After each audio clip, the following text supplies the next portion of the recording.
Welcome back to the House of Legends, where great women become exceptional. I am your host, Graciela, and today's episode, and if you're watching this, and even I'm closing my eyes here, if you're watching this via YouTube, you are now witnessing one of the most beautiful souls, one of the most beautiful human beings right here.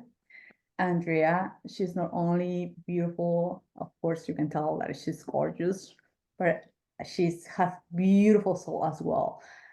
I feel so grateful to have you here, Andrea. I mean, you right now, just we've been sharing a couple of minutes here, and your presence, I feel so good. You radiate beauty, safetyness, you radiate so much peace as well. And I think you, one of the things that I was sharing with you before as well, that you embody what you do, your life work. And that is one of the things that, especially here in social media, we we are looking for that. Someone that really embody her life's work. Not only was having this conversation with the other lady that sometimes we only do the lips work, like only telling people what to do, right? But when we have someone that really embodies that, you're she's radiating that energy, and you're already in that energy, which is so amazing. What Andrea she does, she's empowering women to take their power back, to reclaiming this connection between their body and their soul, their energy, and also expressing their authentic self. That is really, really amazing. One of the things that I was seeing in your life work, Andrea, is the two E's, the embodiment and the empowerment. And I would love to know, would love to go a little bit deep on that. But if you can introduce yourself, let us know who you are and what led you to where you are right here. I'm gonna bring a 2018, and if you can go a little bit deeper on that, because I know that was one of the turning points in your growth and in your life. First of all, thank you so much for those words. I really felt them in my heart. So thank you so much. Yeah, my name is Andrea, and I work as an embodiment and empowerment coach. I started my fitness journey pretty early, back in 2009. But for me, it's always been beyond the body. It's been about the mind and the mindset and the spirit and the soul. And like you mentioned, in 2018, that was a big year for me because I started my career as a personal trainer. That's how everything started.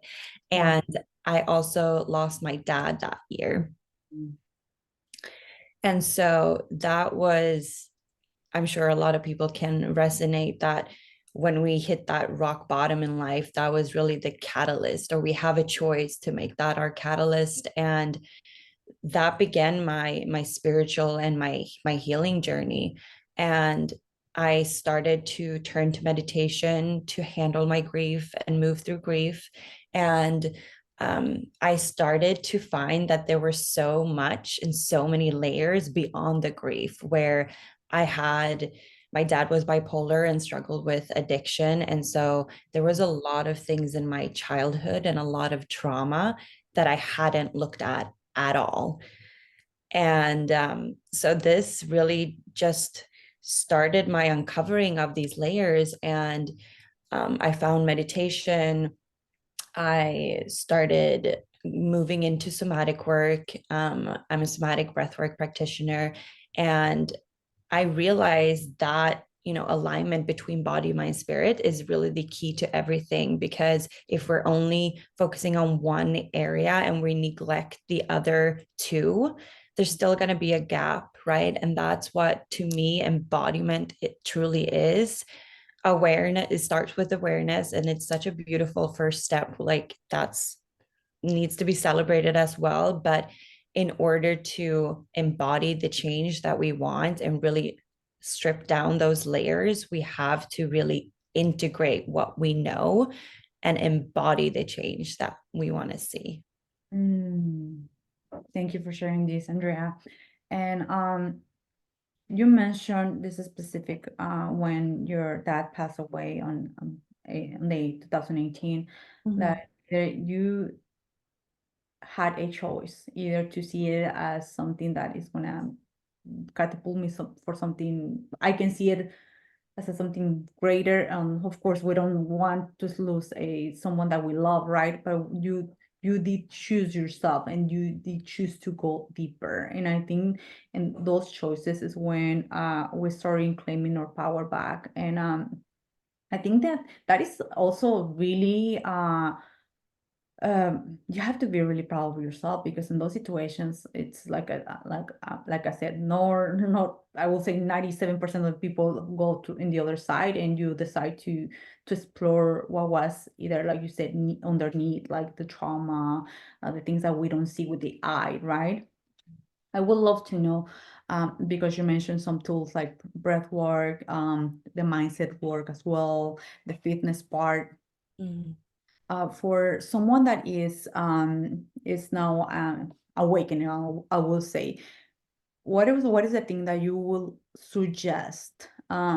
Because when we are becoming aware of something new, we want to grab all the tools. But what happens here? We grab all the tools, we can feel good in the moment, but if we don't integrate those tools, it's just pointless. What it will be for you, the main suggestion that, and we all are different, right? But it will be for you the main suggestion for someone that is now awakening, or something happening in their life, and they're saying, you know what, I'm ready to go deeper on my Mhm. own healing, on my own self-discovery. I think for me, why meditation was so powerful was because it was really the first time that I sat with my emotions. I had been very disconnected from my emotions my whole life. And so I think the first step is really to just allow yourself to sit in Mm, the pain and sit with everything. And also, you know, approach it with curiosity yeah. and no judgment. Like, have compassion for yourself, have grace, have love for yourself, and just start by being curious of like what is really going on in my internal world. What parts are there, what parts need to be seen and felt and heard, and just start to explore this. And I always say that like healing is not a destination. It's not about getting to the other side of something. We will have breakthroughs along the way, but it's really just a lifelong journey of self-discovery. And so just allow yourself to just sit with everything and explore. And but I do think that there has to be this devotion to your healing. Like you have to prioritize that and really see the importance of becoming who you truly are and unlearning these things. And it gets to be your priority above everything else that we tell ourselves is so important in life. Like you get to take this time, especially if you're going through something really, really hard. It's Yeah. almost like we're like, I don't have time for this. I have work and I have kids or I have whatever it is. Yeah. But like nothing is more important, and really it will translate into every other area of your life. So just trust that if this is a season for healing for you, just allow yourself to take that time. That is so amazing. You mentioned something specifically about meditation, and yes, of course, that I do practice meditation. That it's one of the practices that I never I do twice a day for 20 minutes. It's one of the things that it's just like it's like a habit. I mean, I just it's time for myself. It's something that I really love. Mhm. But you mentioned as well, like letting ourselves feeling, let's say if we feel grief, if we feel anger, if we feel, but one of the things that I've been seeing time to time in the self-development industry is like you have to think positive, shiny thoughts. You have to like immediately jump to gratitude. What is your intake here? Because we have so many information, and I used to have this information like you have to be positive and think positive, and if you feel any kind of thing, it's you're vibrating so low and you have to switch, because if not you're going to attract more things. My perception starts to shift once I start doing this work as well, and understanding that if I felt it, actually it's going to be released from my body. So but what it will be, how you navigate first of all this, and don't don't feeling like afraid to feel in the first place, because you will attract more people or situations in that frequency. And what it will be your suggestion as well for someone that is understand this kind of work that is necessary, but is still with the mind that is telling it it's not safe for you to feel those feelings.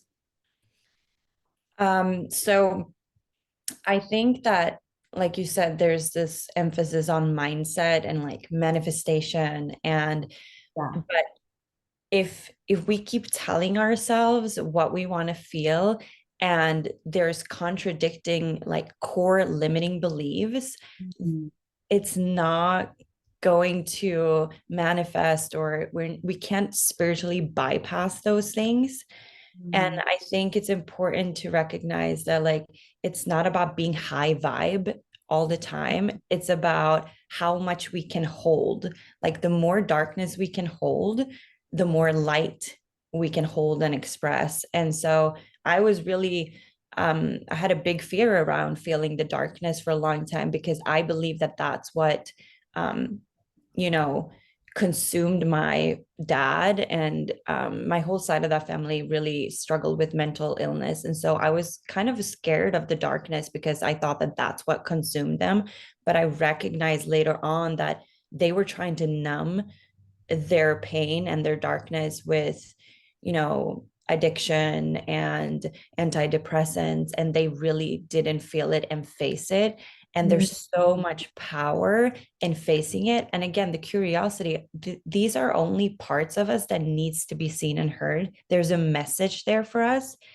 And when we can just listen to that and sit with that, that's when we truly can, come out on the other side and really just learn more about ourselves. So I think there shouldn't be a fear about our darkness, because we all have those parts.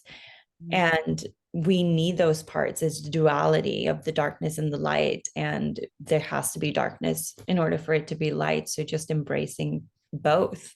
Yeah, I love the way that you put duality. There cannot be, if existing light, it cannot be light if there's no darkness. And you mentioned as well something really beautiful, that every single aspect of ourselves has a message for us, something that has to be just seen. And when we see it, it could be gone if we decide to do that, right? I would love to ask you, Andrea, after, of course, it was a process. It was not just one day I do have everything together and right. It's a lifetime process, but also you've been integrating tools. What was the turning point for you to decide this is working for me? I feel great. How you decide, or what was the point when you decide to turn this into a business and getting to help more people, especially here online? My personal turning points, there's like endless turning points. I feel like I just realize things about myself all the Yeah. time, and it's so beautiful. But with my business, it was actually, I was doing the personal training and that type of health and wellness coaching. And then I'm sure a lot of people can relate, but COVID hit. And so I had to switch completely because all the gyms closed. And so I went out of business for a while. Yeah. And that's when I turned into life coaching. And I was like, how can I really help people in a different way, in a deeper way? And that's the same kind of thing, right? The growth mindset of like, something's happening where I have the choice again to switch this to my advantage. And that just led me on the path of life coaching and somatic work. And the more tools I recognize help me, I was like, the world needs to know this. And I need to give these tools to people so that I can help them and they can help themselves. And it's so much information out there. Like you said, there's all kinds of coaches and tools, but I think it's important to, like you said, recognize who's really embodied and what that means. And it's really just knowing what works for you, because no one is the same, everyone's unique. But really trying out the different tools and see what really works for you, and then stay devoted to those tools and practices throughout your life, because like you said, it's not a one day thing, it's a constant devotion. Yeah, I'm really loving the word, and you mentioned it now twice, or yeah, it was twice, devotion. Like so many times we get excited about something and we do it for maybe a week, a month, even 1 year, but after that it's like another thing, and we don't see it as everything, like going to the gym or brushing our teeth or you name it. Something that just in our daily basis, and we don't have to invest. I'm not saying spend, but we don't have to spend or invest a little time. It could be just an hour, half an hour, 20 minutes. Well, for you, and I know you're a genius. You have a lot of tools, and when I see your post, when I see yours, just like, how does she do it? How does she do it? How do you cultivate that devotion on your daily basis? And when things, I'm not assuming things right here, but like as everything, the growth or business growth as well, it's not linear. We have some valleys, some peaks, you name it. But how do you navigate and how you keep that devotion to your own growth when now that you are leading a business and you're helping clients? How do you navigate that? I think it's really important to really get clear on your core values and really like what is the most important things in my life, Yeah. and making sure that your daily behaviors and your actions and your thoughts align with those values. Yeah. And I think we're kind of scared of making things non-negotiables for ourselves. There's so many, I should do this, I have to do this. And Mm. most women that I work with, there is this feeling of it might be selfish to Yeah. have these non-negotiables. And it's so important to recognize like we can't give from an empty cup. Oh. And we have to like fill ourselves up first, because then we can give so much more. And if we run empty and if we keep prioritizing other things, eventually we're going to hit a point where our body tells us no and we get burned out, or something will happen where it tells us to just prioritize ourselves. But if we can do it in the smallest things and in our daily rituals, it everything else will just like flow. We have to trust that when we prioritize this, the things that are truly meant for us will align with this. And Mm. so we're not missing out. We're not gonna lose something because we prioritize this. It's actually the opposite. I love that approach as well because, like, and especially, well, we don't have to even be moms, sort of like I mentioned to you before, running a business, helping clients. If I'm not giving, and like you mentioned, if we don't give ourselves uh, something like then things that nurtures, like at the time we can run, we can give something to others, but we're going to be either resentful and leading to the burnout. And in that energy, I think people can feel it as well when we're like forcing and we're like giving and being like, I'm giving you a lot and you're giving nothing, but that only comes when we are prioritizing ourselves. Mhm. One of the, if you can mention one of the things that you do in your daily basis to prioritize yourself. What is one of the things I will say non-negotiables that either like it doesn't matter if there's raining, snowing. What is one of the things that you said, you know what, this I choose this for me, for my own well-being. What it would be that? Um, there's a lot of things, but At least I say the one. one thing that everyone can do that I always say is every morning when I wake up, I ask myself, how am I feeling today? And what do I need today? And taking that moment, again, it doesn't have to be long, but just sitting with yourself and seeing what's present in my body today, my physical body and my emotional body, and just feeling what do I need today and prioritize something. It doesn't have to be your whole day that evolves around this, but sometimes we need to take a whole day to just give ourselves what we need. But Sure. if it's one thing that you need, make sure that you do that. And just by checking in, because I feel like that's where most people miss. We grab our phones and we check, okay, what do I have to do today? Our to-do list, our emails, our social media. And to just give yourself that moment and then sticking with that, whatever response you get, if it's, I need to move my body, I need to rest. And, as women, we're going to feel so different throughout our cycle. Like every phase is different. And Yeah. so it's so important that we check in and notice, okay, what do I need today? Can I do one thing for myself that my body's telling me that I need? And that is so, so, so profound, to just do this. Mm.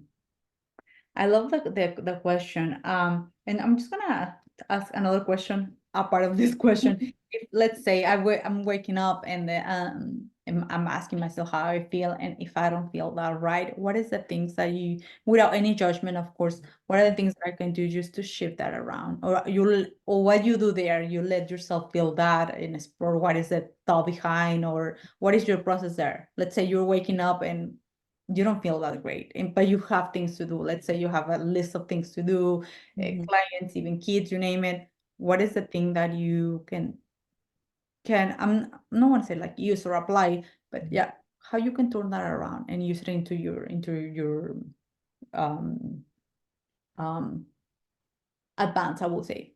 Mhm. I think the most powerful tool is breath work. Breath work has changed my life.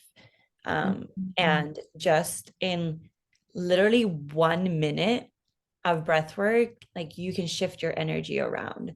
So if there's something you're feeling, I would dedicate 1 minute or 5 minutes if you can to just do some breath work, because that allows everything to come up to the surface. You can connect to that deeper, and you can also move that energy around.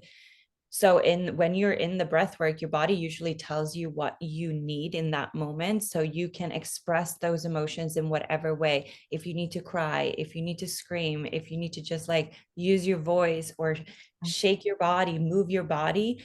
But just taking those 5 minutes to shift that energy is the most powerful tool.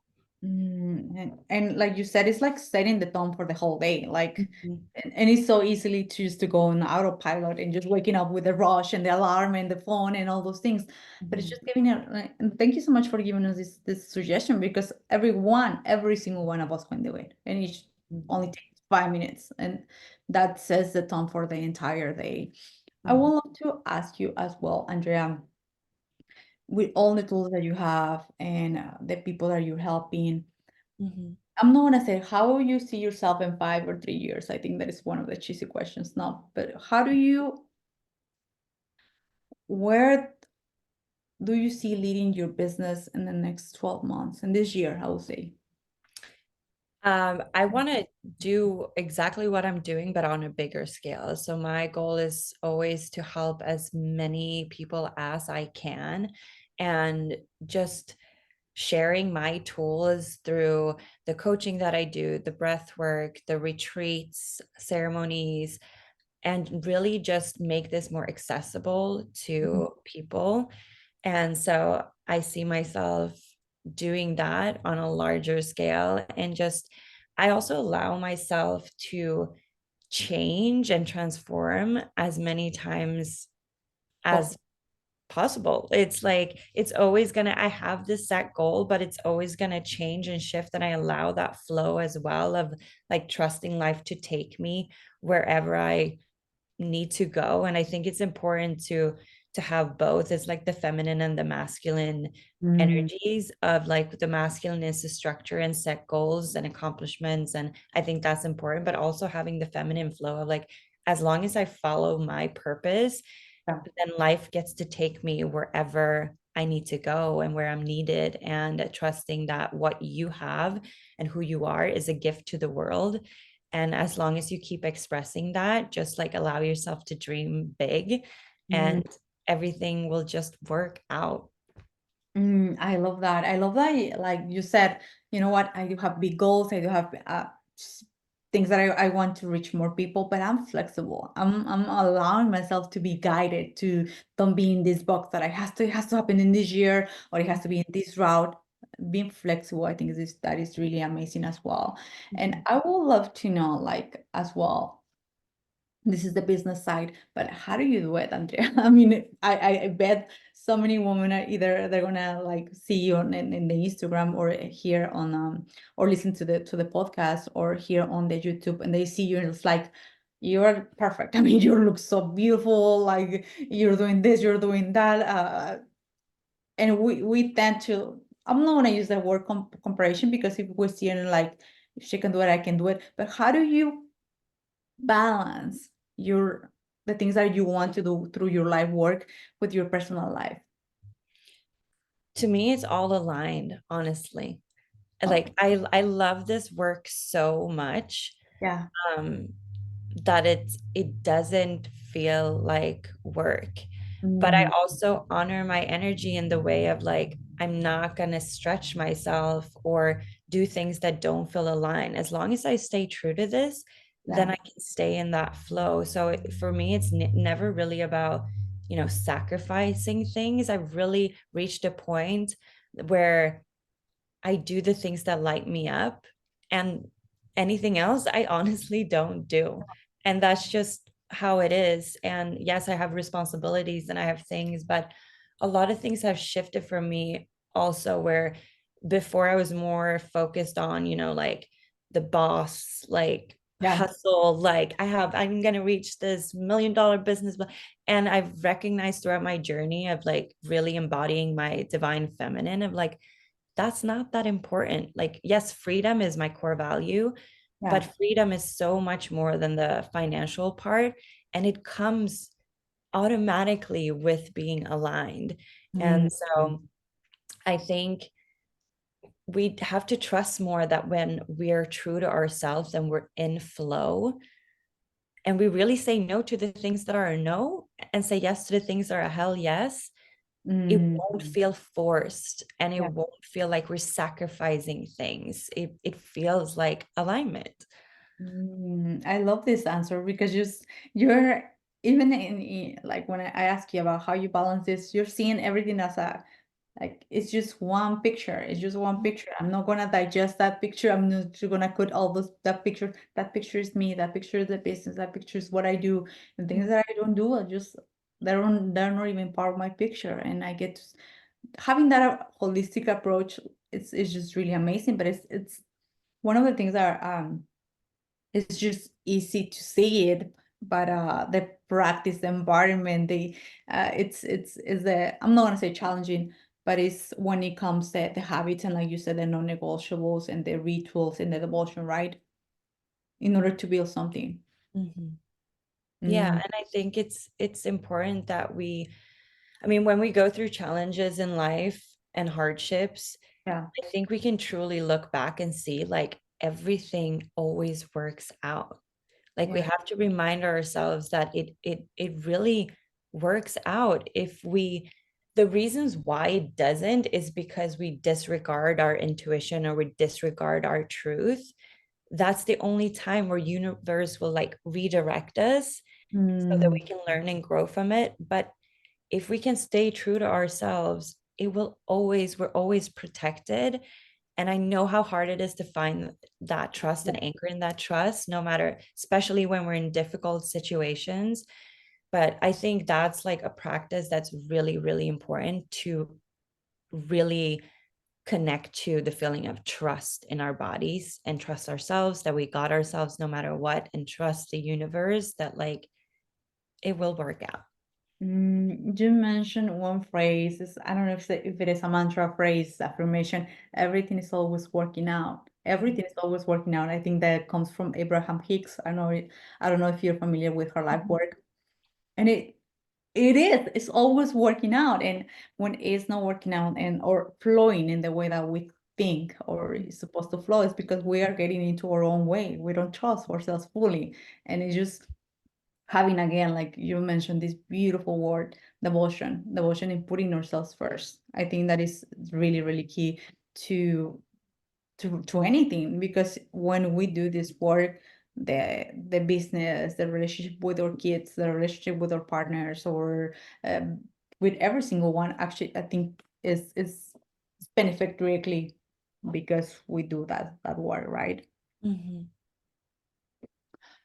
Right here, Andrea, I would love to ask you to close up our podcast right now.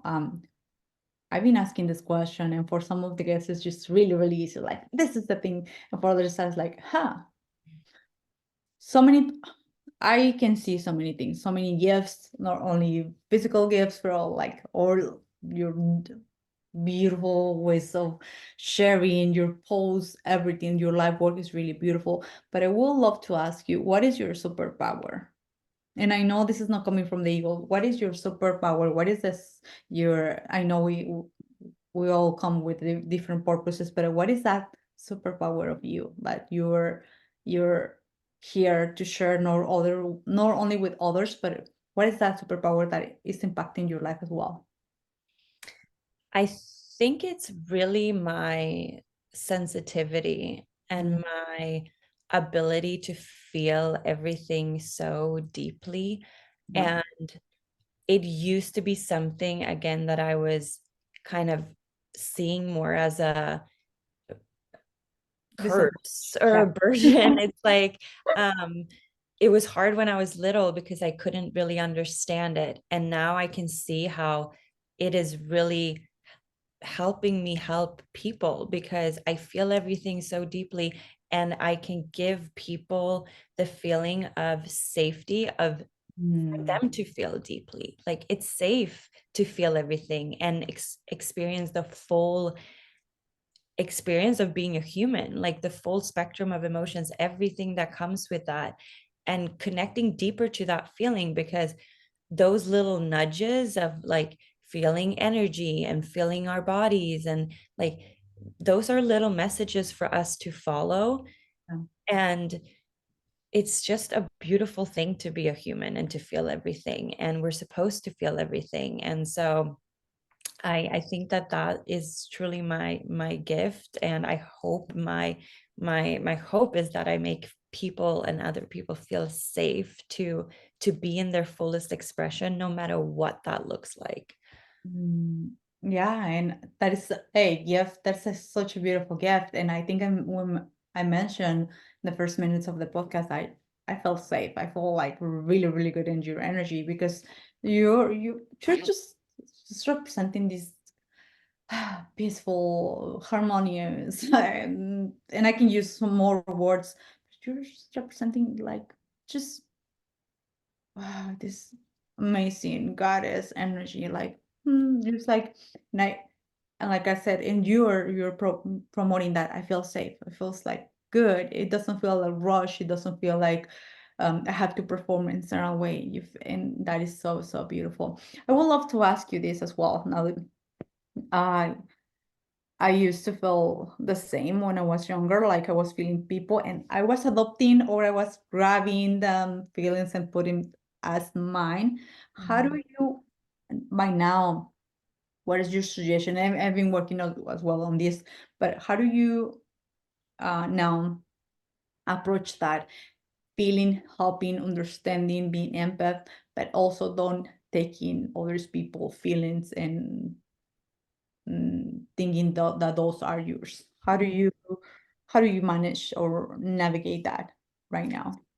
That was definitely a big challenge for me, Yeah. especially with my that side of the family when they were still alive that had a lot of pain. And Mm, it's so hard with our families, right? Because we want yeah. to help and we want to be there. So, I mean, two things. I think it's important to recognize that every person needs to take ownership and responsibility for their happiness. Like, if I can do it, if I can take ownership for mine, then I have to also trust that other people can. And if they can't, or if they don't want to, that's also okay. And that's not my responsibility. I can only lead by example and inspire with how I live my life, but I Mm, can't change anyone who's not willing to do the work themselves.